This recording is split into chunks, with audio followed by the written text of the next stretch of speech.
Have you ever taken a sip of coffee and unexpectedly saw a part of yourself in it? Because that's exactly what happened to me. Good day, I'm Jihan, part-time person from 370 The Rock, and today I want to take you on that journey.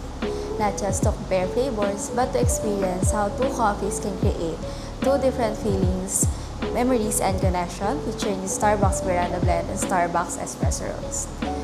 Before that, it is important to first understand where these two coffee began. Every cup enjoy carries centuries of history behind it. Imagine the early mornings in the mountains of Latin America, Africa, or Asia. The sun has barely risen, yet the coffee farmers are already walking through rows of coffee trees, carefully inspecting cherries one by one. Not every cherry is picked immediately, only the ripest ones. Deep red, sweet, and ready are chosen by hand because one small decision at the farm can change the flavor of an entire cup.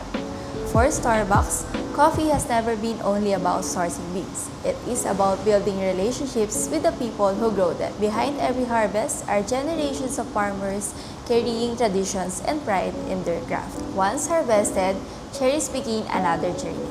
And somewhere along the journey, the roasting begins to shape the coffee into something unique. Take Starbucks Veranda Blend and Starbucks Espresso Roast. Two coffees born from the same global path, yet shaped into different expressions.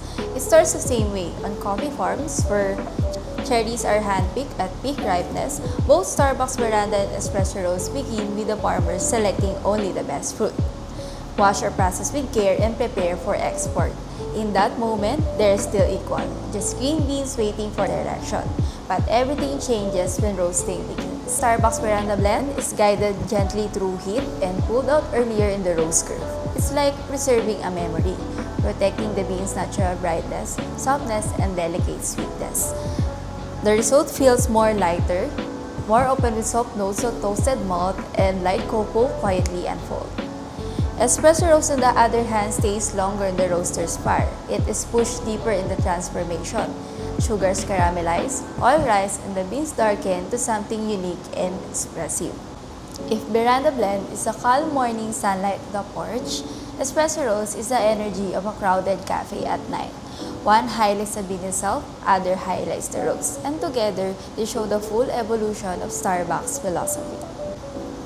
For these coffees, I use the immersion method of brewing with our French press, wherein I fully submerges out 30 grams of coffee with 540 ml filtered hot water for the duration of extraction, producing a rich, full-bodied, and consistent flavor.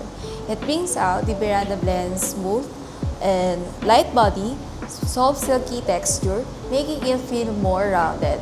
And then the Espresso Roast heavy body, bold flavor, and rich mouthfeel, making it feel more expressive. As I sit here finishing this coffee tasting journey, I realized something.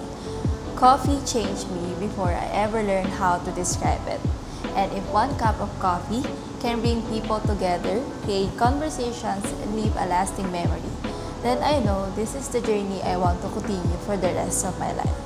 Thank you for allowing me not just to share coffee with you today, but also a piece of my story. Again, I'm Jihan, an aspiring coffee master, and I hope I can be able to share more coffee moments with you in the future.